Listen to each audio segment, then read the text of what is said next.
آخری قسم ہے قرآن کی والعصر، یہ آپ کو بتانا چاہتا ہوں، مجھے زمانے کی قسم۔ بچوں یہ بنیاد بنا لو، پھر آنکھیں بند کر کے چلو۔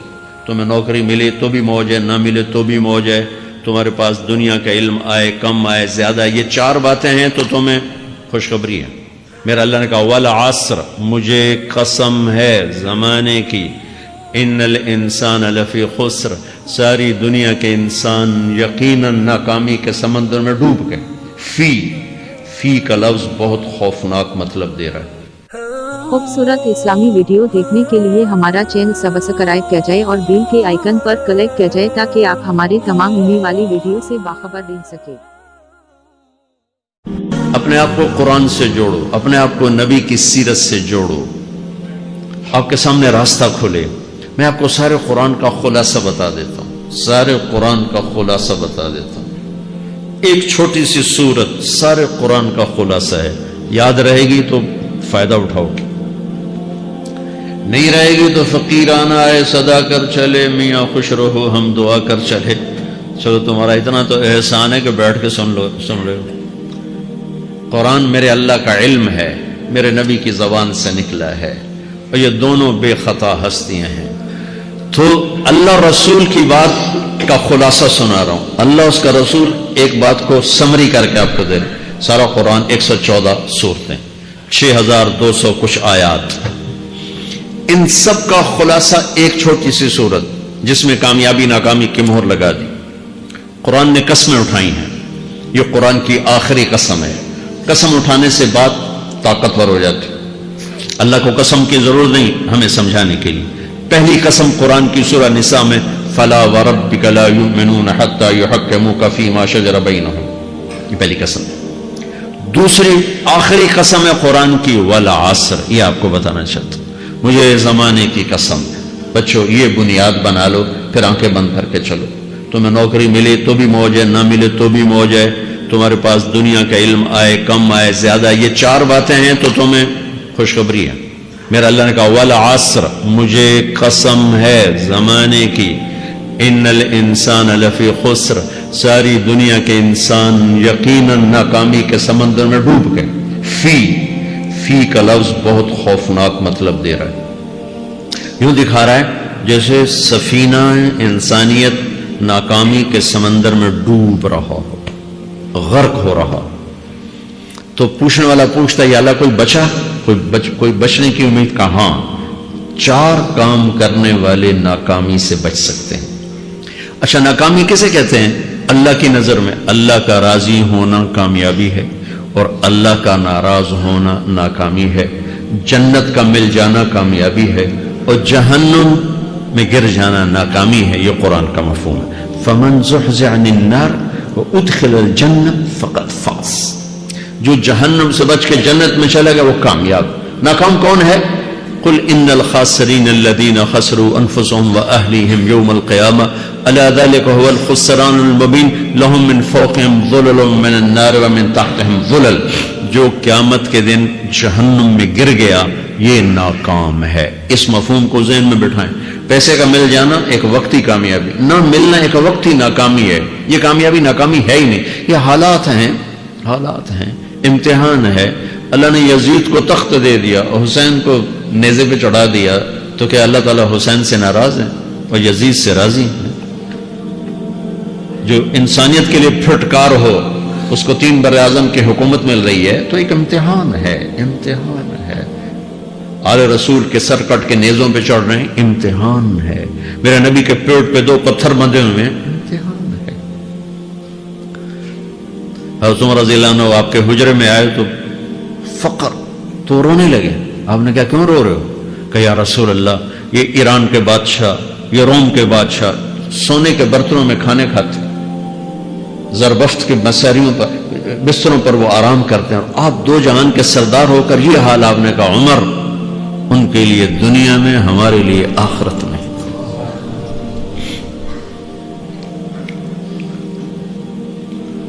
تو میرے اللہ نے کہا والعصر، زمانے کی قسم ساری دنیا کے انسان ناکام ہیں۔ ناکامی کیا ہے؟ جہنم۔ کون بچا اس ناکامی سے؟ کوئی بچ سکتا ہے؟ اللہ نے کہا 4 کام کرنے والے بچ جائیں گے، 4 کام کرنے والے۔